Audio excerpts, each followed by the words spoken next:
নমস্কার শ্রোতা বন্ধুরা, আজকে আরেকটি নতুন গল্প নিয়ে আপনাদের কাছে এসে হাজির হয়েছি। গল্পের নাম ভোরের অক্সিজেন। গল্পটি শুনুন, আমার মনে হয় আপনাদের সবার ভালো লাগবে। শুরু হচ্ছে আজকের গল্প। ভোরের অক্সিজেন। বালিশের নিচে ফোনটা বেজে উঠল। কানে দিতেই ভোরে প্রভাতী মিষ্টি সুরে ভেসে এলো, জ্ঞান, আমি ফার্স্ট হয়েছি। তাই নাকি? খুব ভালো, খুব ভালো সোনা। কেমন আছো তোমরা? আমরা ভালো আছি। তোমরা ভালো তো জ্ঞানু? ভালো, ভীষণ ভালো। এই মুহূর্তে তোমার ফোনটা পেয়ে তুমি রাগ করলে না তো জ্ঞানু? কেন কেন? এই যে এত তাড়াতাড়ি ঘুম ভাঙিয়ে দিলাম। কি যে বলো না তুমি মন, তুমি জানোই না এই ফোনটা আমাদের কাছে কত দামি, ভোরের অক্সিজেন। আচ্ছা জ্ঞানু, ওরা সব কেমন আছে? কাদের কথা বলছে শোনা? ওই তো আমার সেই ছোট্ট ছোট্ট বন্ধুদের কথা, যারা সব সময়ই আমার সাথে খেলা করতো, রেলিং থেকে ব্যালকনিতে ছুঁড়ে দেওয়া খাবার খুঁটে খুঁটে খেত, আর বক বকম করতে করতে কত কি যে বলতো সারাদিন, কিছুই বুঝতাম না। তবে ভীষণ ভালো লাগতো ওদের। শুনবে? তুমি শুনবে ওদের কথা? তবে শোনো, তুমি তো চলে গেলে 7 সমুদ্র 13 নদী পাড়ি। নিঃসঙ্গ হয়ে গেল ওরা। প্রতিদিনের মতো আসতো, খুঁজে বেড়াতো তোমায়, ঘাড় ঘুরিয়ে ঘুরিয়ে উকি দিত জানলার ফাঁক দিয়ে, মুখ ঘষত দরজার চৌকাঠে। জানো, ভালোভাবে খেতেও না ওরা, মন খারাপ করে ঘুরে বেড়াতো। তারপর ক্লান্ত পাখার ঝাপটা দিতে দিতে উঠে পড়তো তাদের ছাদের সেই ছোট্ট ঘরে। বেশ কিছুদিন কি যে হলো, খুব একটা আশ নামতো না ওরা। তারপর হঠাৎ একদিন শুনলাম ছাদ থেকে পুই পুই আওয়াজ। ব্যাপারটা কি দেখবার জন্য টুলির উপর উঠে আস্তে আস্তে উকি দিয়ে যা দেখলাম, তা দেখে আনন্দে চিৎকার করে উঠলাম। আর ভয়ে মা পায়রাগুলো কি করলো জানো? বাচ্চাদের ছেড়ে একেবারে পগার পার উড়ে গিয়ে বসলো দূরের একটা বাড়ির টিনের চালে, আর সেখান থেকে ঘাড় ঘুরিয়ে মোটা মোটা চোখ পাকিয়ে ঘুরে ফিরে আমাকে যে কত কি বলেই চললো, তার ইয়ত্তাই নেই। আমি সেদিকে কানই দিলাম না। মনের আনন্দে মোবাইলটা হাতে নিয়ে টপাটপ টপাটপ ছবি তুলেই গেলাম। আরে জ্ঞানু, কি দেখলে সেটাই বলো না। কি দেখলে তাড়াতাড়ি বলো। আরে সেটাই তো বলছি, শোনোই না। আমাকে ছবি তুলতে দেখে পায়রাদের খুদে খুদে বাচ্চাগুলো কি করছিল জানো? আমার মতো কিম্বুৎকিমাকার এত বড় চোখ, মাথাওয়ালা একখানা মুখ দেখে ভয়েই তো তারা অস্থির। ছটপট করতে করতে ওর ঘাড়ে মাথায় চেপে মুখটাকে অন্যের পেটের তলায় পাখনার তলায় গুজে নিজেকে লুকিয়ে ফেলেছে। ওদের এইরকম অবস্থা দেখে আমি তো ভীষণ মজা পাচ্ছিলাম, আনন্দে চিৎকার করতে থাকছিলাম, জ্ঞানু জ্ঞানু, আমিও দেখবো ওদের। আমারও ভীষণ মজা হচ্ছে। মনে হচ্ছে পরীদের মতো দুটো ডানা লাগিয়ে মেঘেদের হাত ধরে আমিও উড়ে যাই ওদের কাছে। কিন্তু কি করে? আমার যে স্কুল আছে। ঠিক আছে জ্ঞানু, তুমি ছবি পাঠিও, আমিও ওদের দেখব। আচ্ছা আচ্ছা, সে হবে ক্ষণ। ওরা উড়তে শিখুক, পাঠিয়ে দেবো তোমার কাছে। সে কেমন করে জ্ঞানু? ওরা পথ চিনবে কি করে? শিখিয়ে দেব। এরপর থেকে শুরু হয়ে গেল বকবকদের শিক্ষা। আস্তে আস্তে ওরা মায়েদের পেটের তলা থেকে বেরিয়ে নিজেরাই খুঁটে খুঁটে খেতে শিখল। তারপর একদিন কি হলো জানো? লুছাদের ছোট্ট ঘরে মা দিদিমাদের সাথে ওরা যখন ওরা খেলছিল, ঠিক সেই সময় টুপ করে পড়ে গেল একটা ছোট্ট বাচ্চা পায়রা লুছাদের নিচে ব্যালকনির ছোট্ট বারান্দায়। আর সঙ্গে সঙ্গে কি হলো জানো? অন্য বাচ্চারাও উকি ঝুঁকি দিতে দিতে এই পড়ে তো সেই পড়ে। তাই না দেখে মা পায়রা সঙ্গে সঙ্গে কার্নিসের ধার ঘেঁষে ডানাগুলোকে লম্বা করে মেলে ধরল, আগলে রাখলো তার বাচ্চাদের, যাতে ওরা আবার নিচে না পড়ে যায়। এদিকে হয়েছে কি, পড়ে গিয়ে সে এতটাই ভয় পেয়েছে যে ভয়ে থরথর করে কাঁপছে।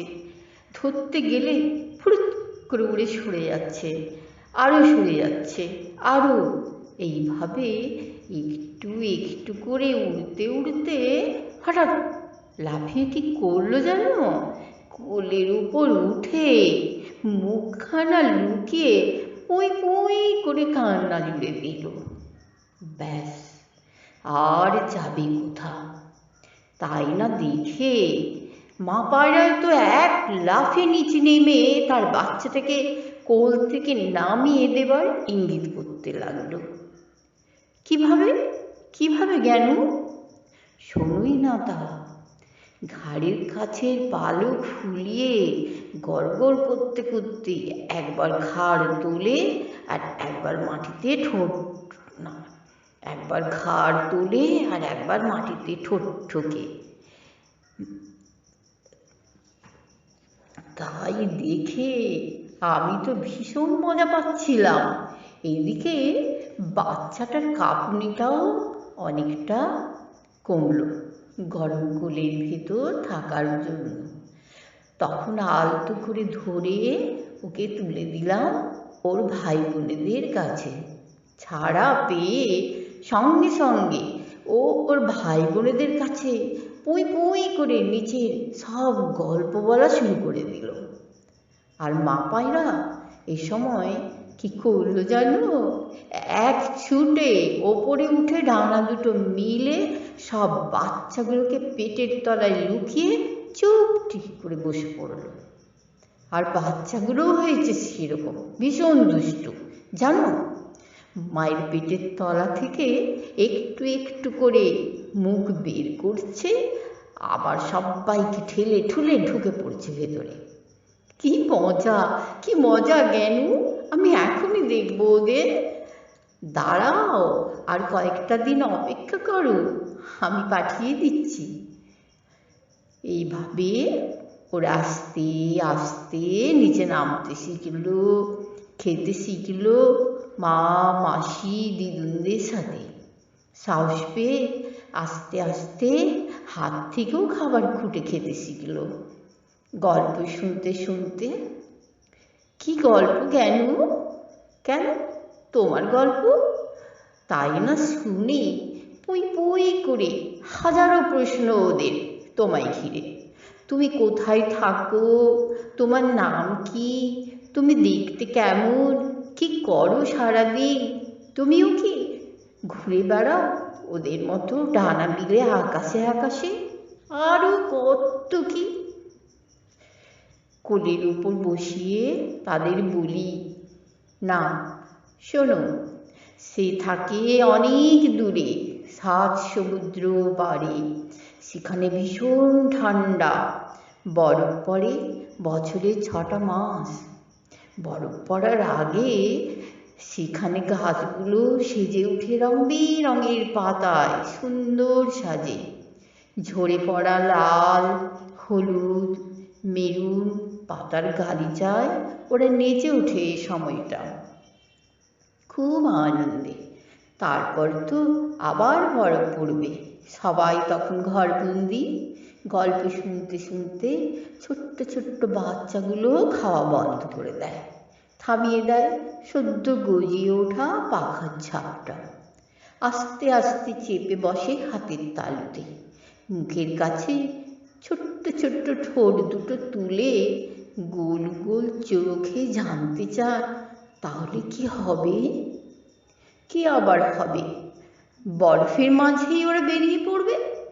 তবে মাঝে মাঝে যখন রৌদ্র উঠবে, তারপর আস্তে আস্তে বরফ গলবে, গাছে গাছে আবার ফুল আসবে, কচি কচি পাতা আসবে, নানান ধরনের ফল ফুলবে। যাবে তোমরা সেখানে, খেলা করবে তার সঙ্গে? ঘাড় নেড়ে পুই পুই করে ঘুরতে ঘুরতে তারা বলে ওঠে, কি করে যাব? আমরা তো পথ চিনি না, চিনি না মনকেও। কেন? তোমাদের মা মাসি দিদুন ওরা তো চেনে, ওরা তোমাদের নিয়ে যাবে পথ চিনিয়ে, চিনিয়ে দেবে মনকে। আনন্দে সদ্য গজিয়ে ওঠা ডানা ঝাপটে ওরা যেন এখনই উড়ে যেতে চায় আর তোমার কাছে। এই থামো থামো, এখনই না, বকবকন করে বলে ওঠে তার মা। আগে বাগানের ওই গাছটায় গিয়ে বসো, তারপর দূরের ওই বাড়িটার কার্নিশে, তারপর আকাশে আমাদের সাথে পাল্লা দিয়ে দিয়ে। মনকে দেখার আনন্দে সত্যি সত্যি ওরা উড়তে শিখে গেল খুব তাড়াতাড়ি। কিভাবে এরোপ্লেনের সাথে পাল্লা দিয়ে উড়তে হবে সেটাও। তারপর সত্যি ওদের একদিন উড়িয়ে দিলাম নির্দিষ্ট প্লেনটির উদ্দেশ্যে। পথ করে ওরা পাড়ি জমালো মা, বাবা, দাদু, দিদিমার সাথে দূর দেশের পানে, সোনার রোদে ডিগবাজি খেতে খেতে। দূর থেকে হাত নাড়তে লাগলাম। এক সময় হারিয়ে গেল ওরা নীল আকাশে, মেঘেদের বুকে, প্লেনটিকে অনুসরণ করতে করতে। উড়তে উড়তে অবাক চোখে নিচে তাকিয়ে দেখে একটার পর একটা বিশালাকার জলরাশি। ক্লান্ত হয়ে ভীত চোখে তাকিয়ে থাকে মায়ের দিকে। এই সেই সমুদ্র যার কথা জ্ঞানের কাছে শুনেছ, আরও আছে, সেখানে তো পার হতে হবে। ক্লান্ত অবসন্ন তারা গিয়ে বসে সমুদ্রে ভাসমান একটা জাহাজের মাস্তুলে। কিন্তু এ কি, ওপরে তাকিয়ে দেখে সর্বনাশ, এরোপ্লেন তো আস্তে আস্তে তাদের দৃষ্টির বাইরে চলে যাচ্ছে। একটুও না থেমে তারা সঙ্গে সঙ্গে পা দৌড়ে লাগালো। উড়ছে তো উড়ছে, উড়ছে তো উড়ছে, উড়েই যাচ্ছে। এক সময় রাত শেষ হলো, ঝলমল করে ফুটে উঠল ভোরের আলো। দূরে, অনেক দূরে তারা দেখল পাতাবিহীন গাছগুলো সুন্দরভাবে সারি সারি দাঁড়িয়ে আছে। নিচে স্তূপাকৃতি রং বেরঙে ঝরা পাতার গালিচা।